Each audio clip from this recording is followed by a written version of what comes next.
하나님께서 오늘 우리에게 주신 말씀입니다. 고린도전서 15장 20절에서 23절까지 말씀입니다. 제가 주보 뒤에 실어드렸습니다. 교독하도록 하시겠습니다. 그러나 이제 그리스도께서 죽은 자 가운데서 다시 살아나사 잠자는 자들의 첫 열매가 되셨도다.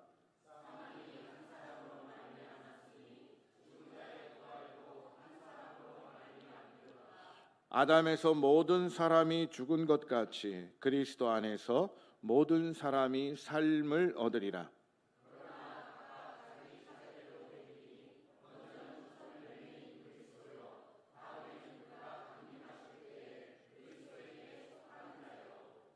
아멘.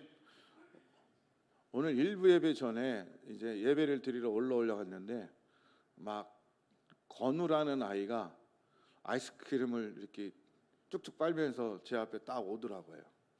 그래서 딱 쳐다봤어요. 그랬더니 걔도 저를 딱 쳐다보더라. 그래서 먼저 인사를 안 했어요.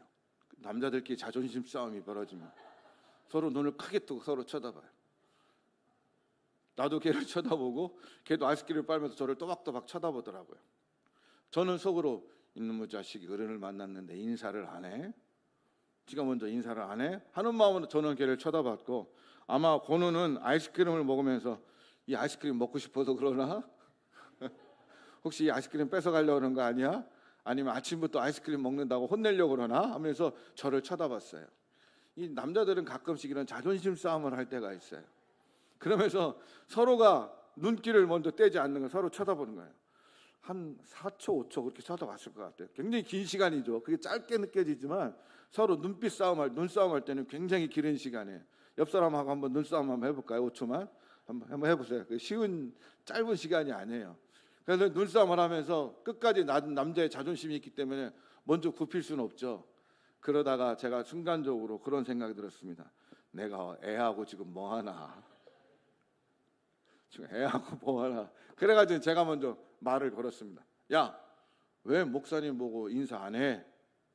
그랬더니 그제서야 먹으면서 안녕하세요 이렇게 인사하더라고요. 걔하고 나하고 서로 쳐다보면서 저 사람이 왜 나를 쳐다볼까라는 그 의도를 쳐다보는 그 순간 서로 생각을 하겠죠. 목사님이 생긴 건 멀쩡해서 왜 날 쳐다볼까? 빨리 예배부대로 가지 않고 이 아이스크림 뺏어 먹으려고 그러나? 걔는 그렇게 생각을 했겠죠. 그래서 저는 이놈 봐라, 목사님 보고 인사도 안 해. 제가 그동안 건우를 수없이 만날 때마다 목사님 만나면 인사해야지 이렇게 얘기를 했는데 이 말을 안 듣고 있잖아요. 그리고 괘씸하잖아요. 그래서 저도 자존심 싸움으로 먼저 서로 쳐다보고 눈빛 싸움을 하는 거죠. 아무튼 서로를 쳐다볼 때는 서로의 의도와 목적이 있을 수밖에 없다는 거죠. 그걸 모르면 계속 의아하게 쳐다보고 저 사람 왜 이래? 오늘 아침을 이상하게 먹었나? 이렇게 생각할 수도 있다는 겁니다. 제가 이야기를 하는 이야기는 하나님도 우리에게 성경 말씀을 주실 때는 이 성경을 통해서 하나님이 갖고 있는 본래의 의도와 목적이 있다는 거예요. 하나님이 우리에게 이 말씀을 주시고 성경을 통해서 우리에게 원하시는 하나님의 의도와 목적이 있다는 거죠. 우리가 보면 성경을 보는 두 가지 관점, 여러 가지 관점이 있지만 크게 두 가지 관점을 나누게 되면, 첫 번째, 믿지 않는 사람들이 이 말씀을 대할 때, 이 성경책이라는 걸 대할 때 어떤 것을 가지고 이 성경을 대하게 될까? 예를 들어서 어떤 사람들은 이 성경 속에서 도덕적이고 윤리적인 교훈들을 해석하기 위해서 성경을 읽을 수도 있어요. 또 어떤 사람들은 이 성경책을 가지고 다니고 읽으면 하나님이라는 분이 축복을 준다니까, 혹시 사업하는 사람이 내가 종교는 없지만 이 성경책을 책상 위에 탁 놓기로 하든지, 아니면 잘 때 성경책 비면 잠이 잘 온다더라 그래서 성경책을 비고 잘 수도 있고, 그런 현세적인 복을 원해서 성경책을 비고 잘 수도 있고 가지고 다닐 수도 있다는 거죠. 또 읽을 수도 있어요. 또 예를 들어 종교 비교학자 같은 경우는 이 성경책 속에서 종교적인 지식을 습득하기 위해서 성경책을 읽을 수 있어요. 뭐 불교나 힌두교나 다른 종교의 경전들과 비교해 보면서 성경책 안에는 어떤 이야기가 있고 어떤 지식들을 담고 있는가 하는 이유 속에서 성경책을 읽을 수도 있다는 겁니다. 그러나 우리가 하나님께서 성경을 두신 목적을 생각하면서 믿는 사람으로서 이 성경책을 읽을 때는 하나님이 이 성경을 우리에게 주셔서 우리가 이것을 통해서 이루고자 하시는 분명한 의도와 뜻이 있다는 거죠. 그게 무엇일까? 그게 무엇일까? 바로 디모데후서 3장 15절 말씀에 그 말씀을 이야기해 주고 있습니다. 자, 함께 한번 읽어보도록 하겠습니다. 시작. 또 어려서부터 성경을 알았나니 성경은 능히 너로 하여금 그리스도 예수 안에 있는 믿음으로 말미암아 구원에 이르는 지혜가 있게 하느니라. 아멘. 자, 어려서부터 성경을 알았다는 얘기는 우리에게 아니라 디모데에게 이 편지를 쓰면서 디모데, 네가 어머니를 통해서 또 외할머니를 통해서 어렸을 때부터 성경을 알지 않았냐, 알고 있지 않았느냐, 그러면서 성경은 너로 하여금, 성경은 모든 사람들에게 그리스도 예수 안에 있는 믿음으로 말미암아 무엇을 준다고요? 구원에 이르는 지혜를 주는 거예요. 하나님께서 자기의 모습을, 자기의 말씀을 이 성경을 통해 우리에게 계시한 가장 큰 이유가 뭐라고요? 사람들에게 무엇을 주고 싶다고요? 구원이에요. 우리가 교회 다니고 믿음을 가지면서 이 말씀을 읽으면서 이 말씀 속에서 우리가 얻어야 될 가장 큰 것은 뭐라고요? 구원에 이르는 지혜예요. 구원을 얻는 것도 아니에요. 구원을 이루는 지혜라고 표현해요. 우리가 구원 받을 수 있고 구원을 완성할 수 있는 그 모든 것들이 이 말씀 속에 있다는 거죠. 근데 많은 사람들이 성경책 읽으면서 이 성경책 읽으면 복 받는데 라고 성경책 읽으면 그게 하나님의 의도와 목적에 맞는 걸까요? 맞지 않는 걸까요? 조금은 맞겠죠. 그러나 대부분이 맞지 않아요. 하나님이 이 말씀을 우리에게 주시면서 이 말씀 속에서 자기를 계시함을 통해 사람들에게 하나님을 알고 하나님을 믿고 구원에 이를 수 있도록 하는 지혜를 우리에게 주신다는 거예요. 그러므로 성경을 읽으면서 우리가 얻어야 될 가장 큰 복은, 가장 큰 축복은 구원에 대한 확신과 구원에 이르는 지혜와 구원이 무엇으로부터 오고 어떻게 하면 구원받고 어떻게 하면 구원받은 삶의 모습을 가질까 하는 것들을 얻어내는 것, 이것이 성경을 통해 하나님께서 우리에게 주시고자 하는 가장 큰 목적이요 축복인 줄 믿습니다. 그러면서 16절 17절 보세요. 모든 성경은 하나님의 감동으로 된 것, 하나님의 감동으로 돼 있다고 했어요. 그냥 사람이 쓰고 싶어 쓴 게 아니라 하나님이 그 사람에게 감동을 줘서 쓰게 했다는 거예요. 그래서 쓰는 건 사람의 손을 위해 썼지만 그 생각과 모든 걸 인도하는 건 하나님의 감동이었기 때문에 이것이 성경책이 되죠. 그래서 하나님의 감동으로 된 것으로 뭘 하기에 유익하다고 되어 있어요? 교훈과 책망과 바르게 함과 의로 교육하기에 유익하니, 그러므로 이런 의로 교육하기에 유익한 이걸 통해서 하나님의 사람을 어떻게 만든다는 거예요? 온전하게 만들어서 모든 선한 일을 행할 능력을 갖추게 하기 위해서 성경을 주신 또 하나의 이유가 되는 거예요.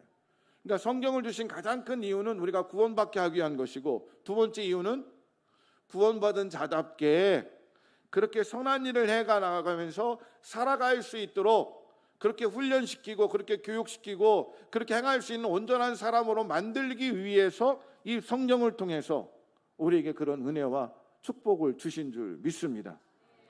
그러므로 성경은 돈 나와라 뚝딱, 은 나와라 뚝딱이 아니라 이 성경을 통해서 이 말씀이 진리가 돼서 우리가 구원에 이르게 하고, 그 다음에 구원받은 자답게 성경은 우리를 교훈과 책망과 바르게 함과 의로 교육해 유익해서 우리를 온전한 사람으로 만들어서 하나님의 선한 일을 행하며 살 수 있도록 만드는 줄 믿습니다.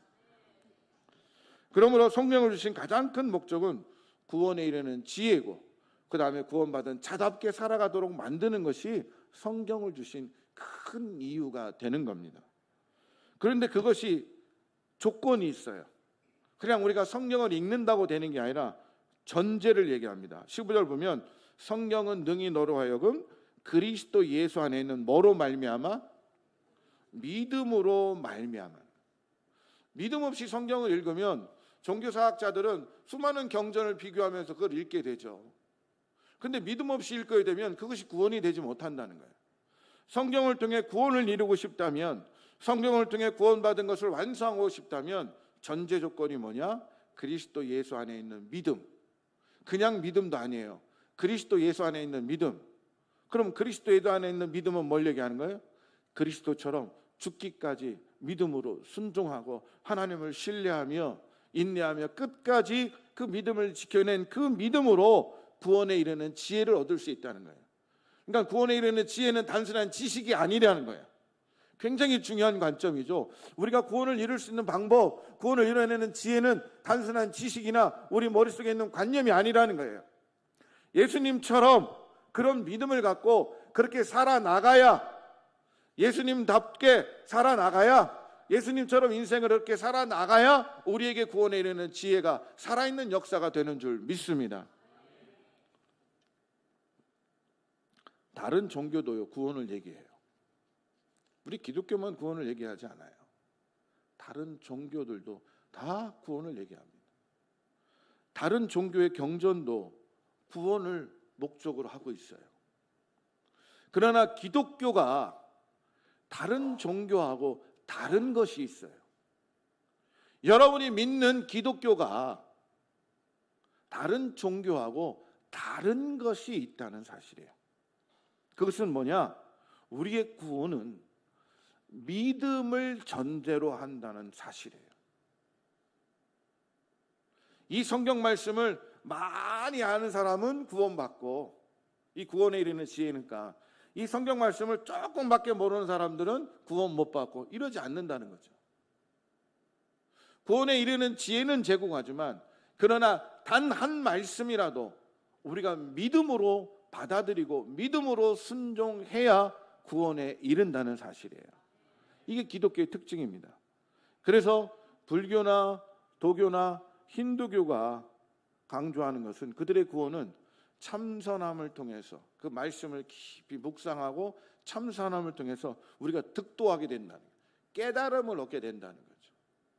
그런 깨달음을 얻게 되면 그 사람은 극락에 갈 수 있고 구원받는다라고 얘기해요.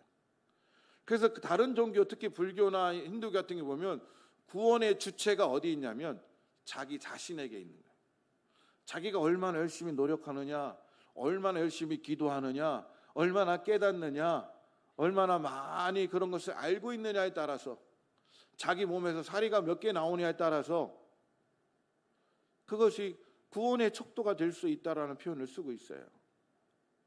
즉 구원을 이루는 것은 외부적인 힘과 능력이 아니라 자기 안에서 일어나는 능력이라고 생각을 해요. 그러나 기독교는 다릅니다. 기독교의 구원은 인간 안에 어떤 노력이나 행위의 결과가 아니라 예수 그리스도의 십자가와 그분의 피의 능력과 그것을 믿는 믿음으로 이루어지는 값없는 은혜이자 축복이 구원인 줄 믿습니다. 그러므로 기독교의 구원은 내 안에 일어난 내 능력이나 어떤 행위가 아니라 하나님께서 우리에게 부여해 주시는, 우리의 믿음을 보고 하나님께서 값없이 주시는 은혜인 거예요. 그래서 우리는 하나님 앞에 자랑할 게 아무것도 없어요. 심지어는 내가 30년 예수를 믿었어도 이제 교회 온 1년밖에 안 된 사람보다 우리는 자만할 수가 없어요. 왜? 내 안에서 구원이 나오는 것이 아니기 때문에. 우리의 구원은 하나님께서 예수 그리스도를 통해서 주신, 값없이 주신 은혜이기 때문에 누구든지 그 은혜를 믿고 예수님을 고백하고 예수님을 구세주로 받아들이는 모든 사람들에게 구원이 베풀어주는 줄 믿습니다. 이게 바로 예수 이름의 권세고 예수 그리스도의 십자가의 능력이고 우리에게 은혜의 축복이 되는 줄 믿습니다. 그래서 에베소서 2장 8절 말씀에 뭐라고 기록되어 있냐면, 너희는 그 은혜에 의하여라고 되어 있어요. 우리의 행위에, 우리의 노력이나 내 자신 안에 있는 어떤 능력이 아니라 그 은혜에 의해서, 그 은혜는 뭘 얘기해요? 하나님이 예수 그리스도를 보내주시고 십자가를 지심으로 말미암아 구원해 주신 그 은혜에 의해서 그걸 믿게 될 때 구원을 받았으니라고 되어 있는 거예요. 그래서 이것은 너희에게서 난 것이 아니라는 거예요. 너희의 능력이 있는 게 아니에요. 너희 안에 있는 그 무엇이 아니라는 거예요. 너희에게서 난 것이 아니요 하나님의 선물이라. 할렐루야. 이게 기독교가 갖고 있는 진리죠. 결국 성경은 능히 너로 하여금 그리스도 예수 안에 있는 믿음으로 말미암아 구원에 이르는 지혜가 있게 하느니라라는 말씀처럼 성경의 모든 본문은 예수 그리스도에게 집중이 됩니다. 성경의 중심은 바로 예수 그리스도를 향하도록 만들어 놓는 거예요. 예수 그리스도가 이 말씀의 정점이라는 거죠. 그래서 이 예수 그리스도를 통해서 하나님께서 우리 인간들을, 이 세상을 어떻게 구원하신가는 거대한 구원의 역사가 이 성경 속에 담겨져 있다는 사실입니다. 그래서 구약은 예언이죠. 메시아 예수 그리스도가 이 땅에 오신 것에 대한 예언이고, 신약은 예수님이 직접 이 땅에 오셔서 그것을 성취하신 것이고, 그것이 교회를 통해서 온 세상에 이루어가는 역사들이 바로 신약의 역사예요. 그래서 성경은 우리가 66권으로 끝나 있지만 이게 단절된 게 아니에요. 우리가 흔히 20년 전에 사도행전 29장이 바로 여러분들 통해 이루어집니다 하고 담대히 선포했던 것처럼 성경의 역사는 우리들에 의해서 계속 쓰여져야 되는 거예요. 여기에 붙여지는 것이 아니라 그것이 하나님 앞에 하늘날 역사 속에 계속 기록되어야 된다는 사실입니다. 그래서 오직 예수 그리스도만이 성경의 위대한 이야기를 완성하시고 성취한다는 분명한 사실에 우리는 믿음을 갖고 따라야 될 줄 믿습니다. 이것이 바로 복음이라는 거예요. 복음은 모든 믿는 자에게 구원을 주시는 하나님의 능력이라. 누구를? 예수 그리스도를. 이게 복음이라는 거예요. 성경은 모든 말씀이 이 복음으로 집약되고, 이 복음인 예수 그리스도의 십자가, 예수 그리스도로 정점을 이루고 집중이 돼야 되는 거예요. 그러니까 여러분들이 말씀을 듣고 깨달으면서 누가 생각나야 된다는 거예요? 예수님, 그분의 은혜, 그분의 이름의 권세, 그분의 행한 모습, 그분처럼 닮아가고 싶다는 그 마음의 결단들이 말씀 속에서 일어나야 된다는 거예요. 오늘 말씀을 제가 한번 예를 들어보면 타락 이야기를, 창세기 3장에 나오는 타락 이야기를 함께 나눠보도록 하겠습니다. 뱀은 인간을 꼬실 때, 야, 선악과 따먹어도 괜찮아. 하와는 따먹으면 죽는다 그랬는데 뱀이 뭐라? 아이, 따먹어도 괜찮아. 이거 따먹으면 하나님처럼 눈이 밝아져서 선악을 알 수 있게 된다. 괜찮아, 먹어봐 하고 하와를 유혹하고 나중에 아담까지 먹게 되죠. 성공하게 됩니다. 결국 아담과 하와는 하나님처럼 될 수 있다라는 그 호기심이 발동을 하게 돼요. 그 호기심이 자기 마음속에 욕심과 욕망으로 바뀌게 됩니다. 그리고 이것쯤은 먹어도 되겠지. 하나님과 한 약속은 잊어버리게 만드네요. 그러니까 자기 안에 있는 호기심과 욕심이 하나님과의 약속을 잊어버리게 만들고 손을 뻗어 선악과를 딱 따먹게 해요. 혹시 여러분도 죄 질 때 그러지 않아요? 내가 이 죄를 지면 하나님한테 심판받고 죽어, 이 생각하면 죄를 지을 수 있을까요, 없을까요? 안 져요. 그런데 하나님이 이 정도는 봐주시겠지 하고 우리도 죄를 짓고 선악과를 따먹게 돼 있어요. 그것처럼 아담도 자기 호기심과 욕망 때문에 결국 그 욕심을 채우기 위해서 죄를 짓게 됩니다. 그래서 인류의 역사상 처음으로 죄라는 것을 인류의 역사 안에 가져오게 됩니다. 그리고 그 죄의 결과로 우리는 수고와 땀을 흘리고 수치를 받아야 되고 죽음의 역사를 살아가게 됩니다. 이 이야기를 통해서 우리는 하나님처럼 되려는 인간의 욕망이 하나님의 심판을 불러오는 죄라는 사실을 깨닫게 됩니다. 근데 원래 이 이야기를 살펴보면 인간이 죄에 대한 심판 원인의 3장 5절 말씀에 보면 동산 중앙에 있는 나무의 열매는 하나님의 말씀에 너희는 먹지도 말고 만지지도 말라 너희가 죽을까 하노라 하셨다라고 되어 있어요. 그러면 이 말씀대로 보면 선악과를 따먹으면 죽는다는 거예요, 산다는 얘기예요? 죽는다는 얘기예요. 원래 이 말씀대로면 하나님은 공의로운 하나님이잖아요. 하나님은 정의로운 하나님이에요. 그러면 공의로운 하나님께서 너 따먹으면 죽어라고 선포하고 약속하셨으면 이 약속을 지켜야 돼, 안 지켜야 돼요? 지켜야 돼요. 하나님은 공의 하나님이고 신이시기 때문에 자기가 한 약속을 지켜야 참 신이 되는 거예요. 자기가 한 약속을 지키지 않으면 하나님은 참 신이 될 수 없는 거예요. 에이, 하나님도 거짓말 안 해. 에이, 하나님도 약속 안 지키네. 에이, 하나님도 저러네. 그럼 이 땅에 아무런 영적인 질서가 세워질 수 없어요. 하나님은 자기가 말씀하셨으면 지켜야 돼요. 이게 하나님의 속성인 거예요. 그러면 하나님의 약속대로 선악과를 따먹으면 죄를 범하면 죽는다고 돼 있어요. 그러면 아담과 하와가 죽어야죠. 죽고 창조의 이야기는 거기서 끝나야 돼요. 더 이상 연결되면 안 돼요. 아담과 하와가 뱀의 유혹을 받고 선악과를 따먹고 그 자리에서 죽었다 뒤졌다? 죄를 짓고 죽는 거 죽은 거예요? 뒤진 거예요? 정청말로 뒤져야 되는 거예요. 그럼 이야기는 끝나야 돼요. 그럼 인간의 역사는 더 이상 이루어졌을까요? 아니면 그 순간 스탑됐을까요? 멈춰야 되는 거죠. 그런데 재밌는 사실은 에덴에서 선악과를 따먹는 순간 아담과 하와는 죽고 인간의 열사는 멸절되고 끝나야 돼요. 근데 지금도 우리가 살아있잖아요. 그럼 인간의 역사가 끝났다는 거예요? 아니면 지금까지 계속 이어진다는 거예요? 이어진다. 우리가 아직 인간이 살아있잖아요. 그럼 인간이 살아있다는 모습은 하나님의 약속이 어떻게 됐다는 거예요? 먹으면 죽는다고 했는데 지금도 인간의 역사가 이어지고 있네? 그럼 이걸 통해서 우리가 어떤 걸 알 수 있어요? 하나님이 약속한 공의가 지키지 않은 건 아니에요. 그래서 인간에겐 죽음이라는 것이 들어오죠. 죄로 말미암아 죽음이라는 것이 들어와서 인간은 다 죽게 돼 있어요. 여기 있는 모든 사람들 다 죽게 돼 있어요.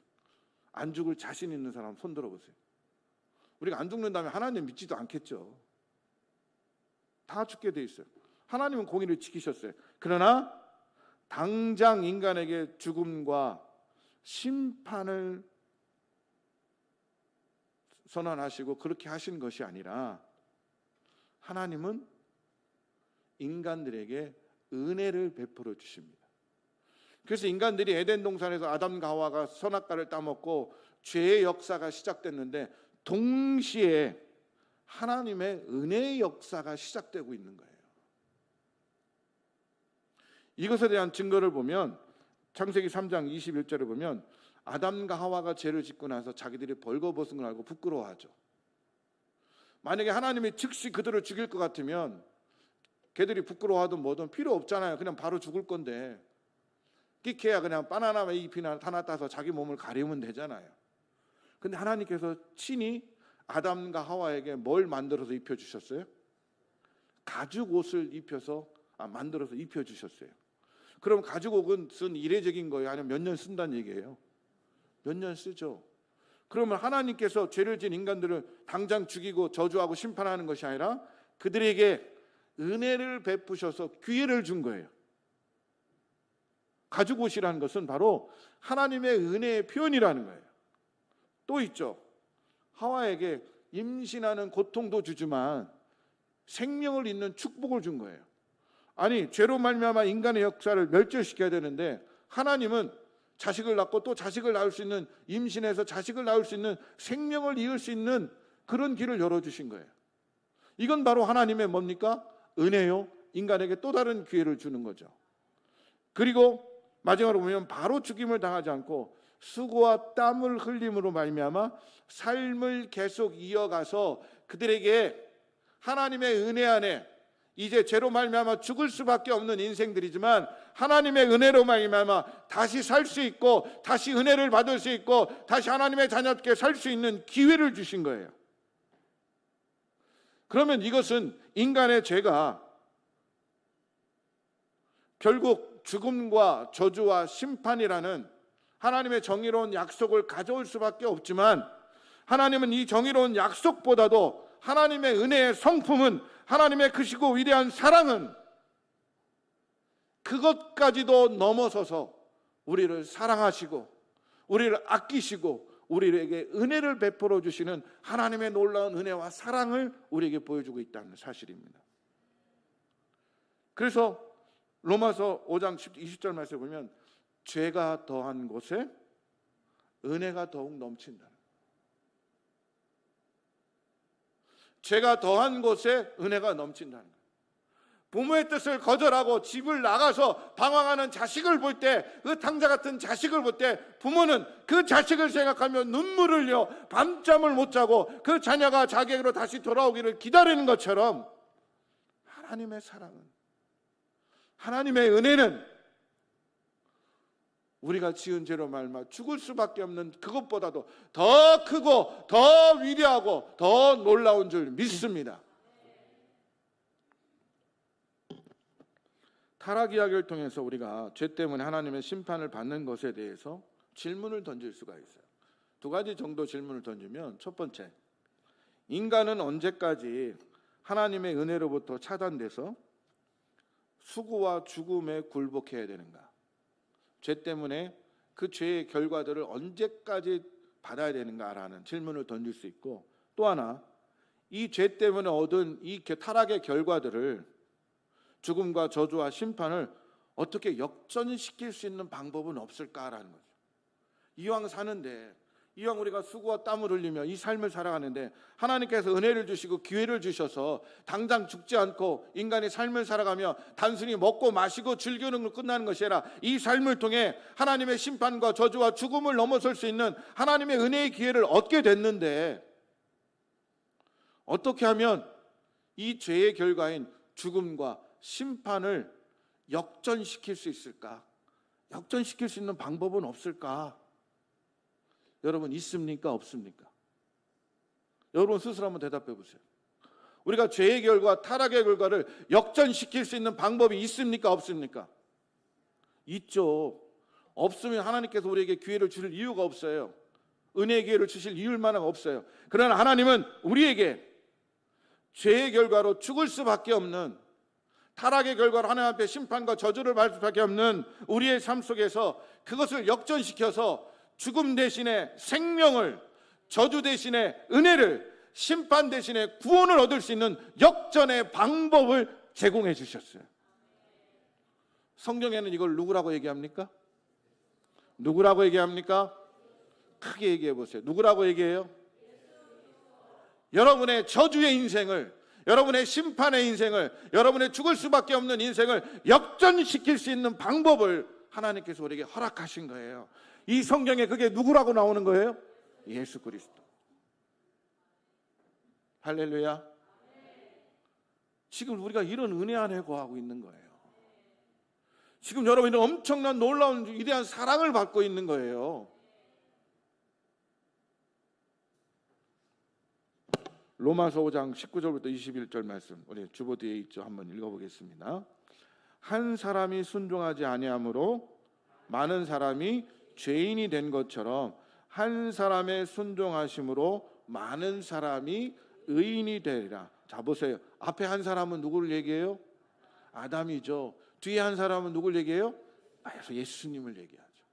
한 사람 아담이 순종하지 아니함으로 우리가 죄인이 되고 하나님의 심판을 받을 수밖에 없었지만, 한 사람의 순종으로, 예수님의 십자가로 말미암아, 그분의 보혈의 피로 말미암아 모든 사람들이 의인이 될 수 있는 거예요. 20절 함께 읽습니다. 시작. 율법이 들어온 것은 범죄를 더하게 하려 함이라. 그러나 죄가 더한 곳에 은혜가 더욱. 이 얘기가 뭐냐요? 죄가 가득한 이 세상 속에 그걸 구원해 주면 더 큰 은혜가 있는 거죠. 죄의 역사를 물리친 하나님의 은혜, 죄의 역사를 넘어서는 하나님의 사랑이 우리 안에 거한다는 거예요. 그게 누구를 통해서? 예수 그리스도를 통해서. 21절 같이 읽습니다. 시작. 이는 죄가 사망 안에서 왕노릇한 것 같이 우리도 또한 의로 말미암아 왕노릇하여 우리 주 예수 그리스도로 말미암아 영생에 이르게 하려 함이라. 이 우리가 죄로 말미암아 받을 수밖에 없는 타락의 결과, 하나님의 심판과 저주를 역전시킬 수 있는 방법이 뭐라고요? 주 예수 그리스도로 말미암아. 할렐루야. 이 예수님이 여러분 안에 계십니까? 이 예수의 이름의 권세가 여러분 안에 계십니까? 여러분은 저주와 심판의 대상자가 아니라 구원과 생명의 축복에 누리는 자인 줄 믿습니다. 또 고린도전서 오늘 본문 말씀이죠. 읽어보면 그러나 이제 그리스도께서 죽은 자 가운데서 다시 살아나사 잠자는 자들의 첫 열매. 그냥 성경에만 기록된 게 아니라 예수님이 직접 오셔서 죽으시고 십자가를 지시고 죽으셨다가 3일 만에 부활하심을 통해서 직접 우리에게 보여주신 거예요. 잠자는 죽은 것으로 끝나는 것이 아니라 살아나셔서 첫 열매가 되셨다는 거예요. 그래서 21절 읽습니다. 시작. 사망이 한 사람으로 말미암았으니 죽은 자의 부활도 한 사람으로 말미암아.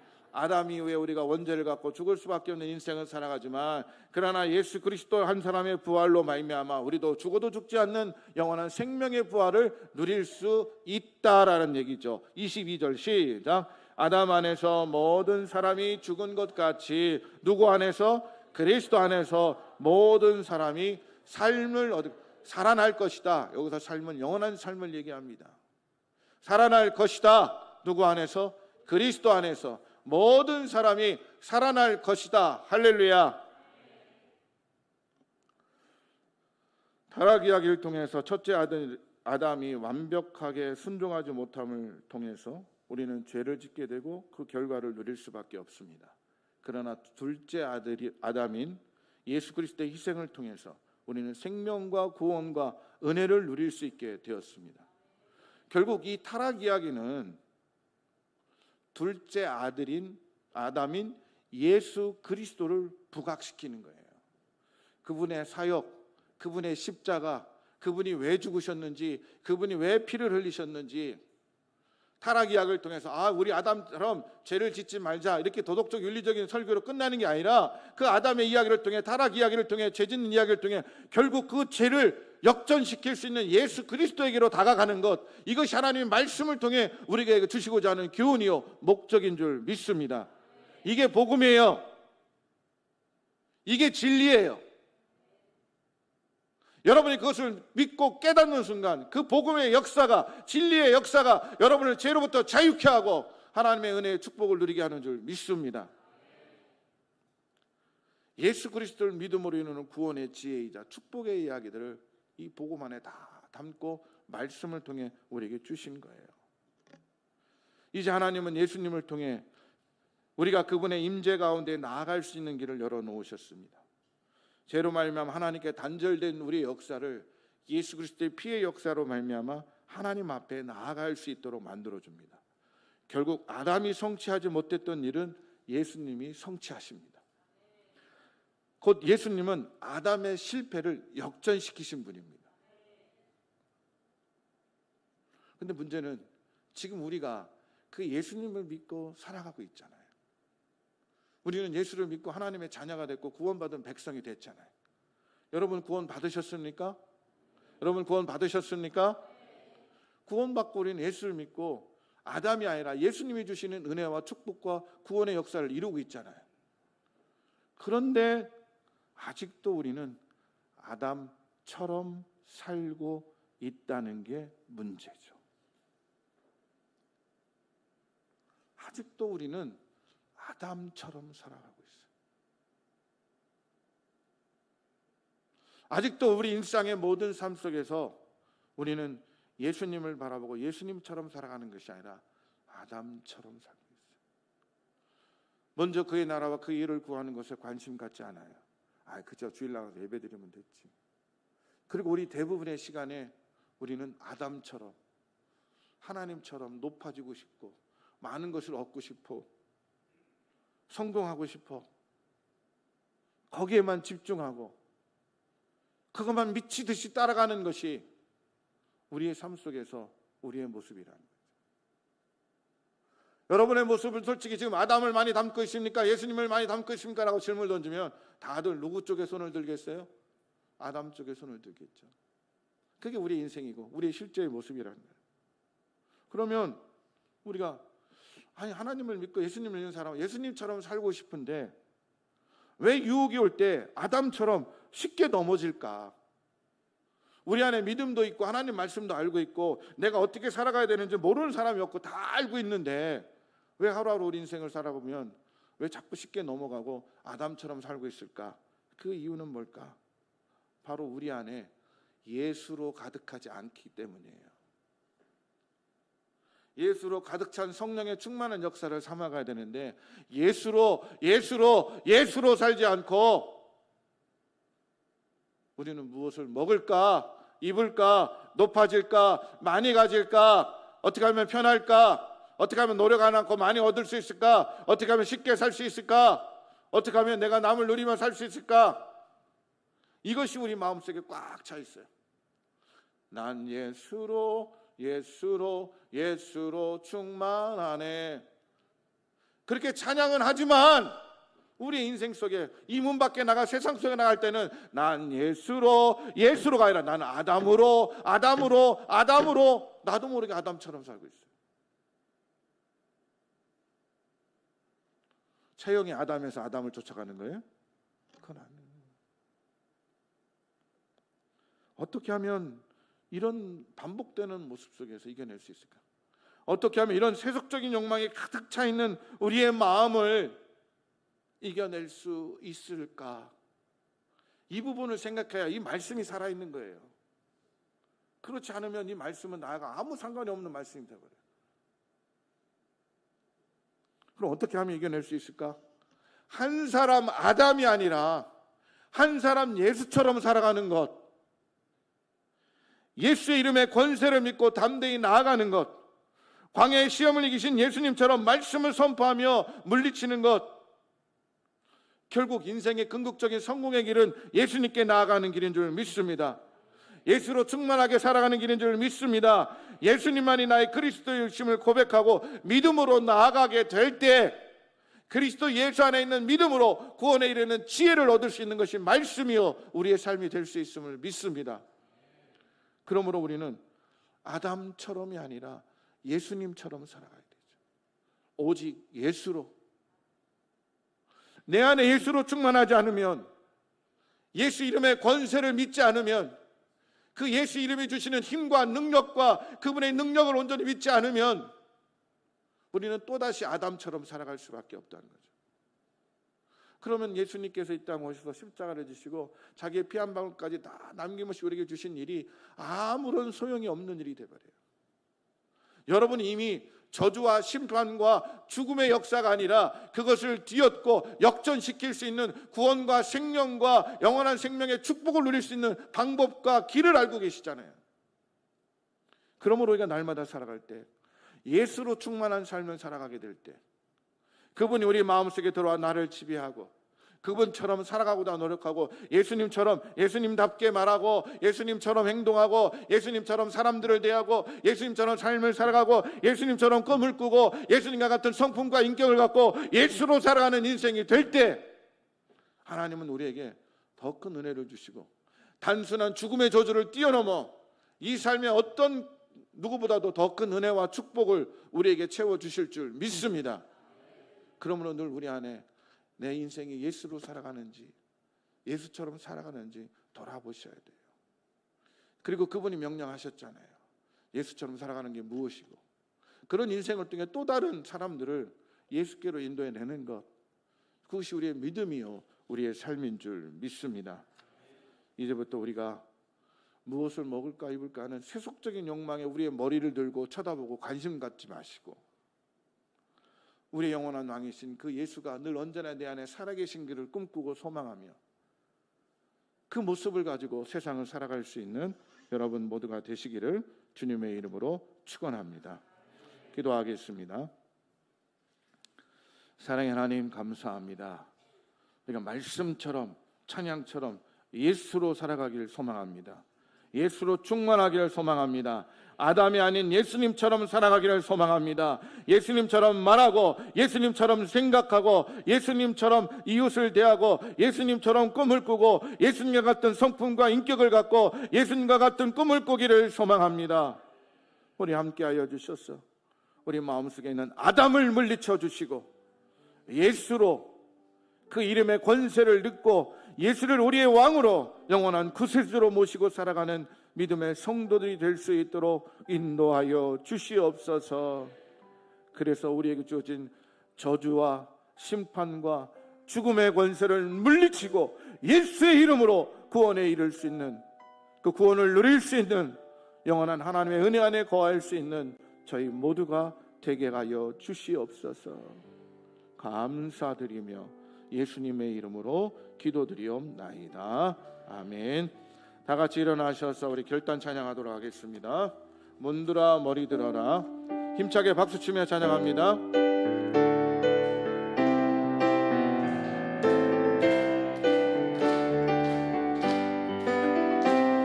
문들아 머리 들어라. 들릴지어다 영원한 문들아.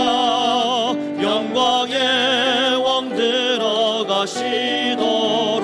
영광의 왕 들어가신다. 다시 한번 찬양합니다. 문들아 머리 들어라. 들릴지어다 영원한 문들아. 영광의 왕 들어가시도록. 영광의 왕 들어가신다. 영광의 왕이시뇨. 강하고 능하신 주로다. 전쟁에 능하신 주시라. 다 찬양 위대하시나. 왕께 만세. 왕께 만세. 당신은 영광의 왕이라. 다 찬양 위대하시나. 다시 한번 힘차게 고백합니다. 왕께 만세. 왕께 만세. 왕께 만세. 당신은 영광의 왕이라. 다 찬양 위대하신 왕. 다시 한번 당신은 영광의 왕이라. 당신은 영광의 왕이라. 다 찬양 위대하신 왕.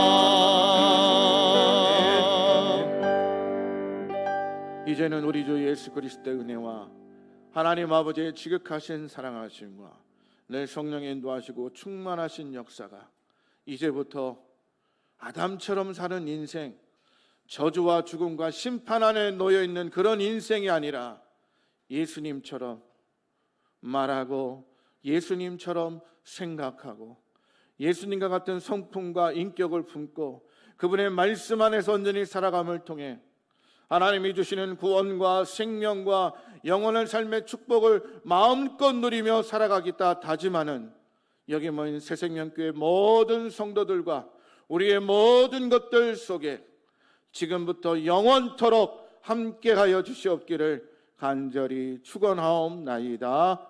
아멘.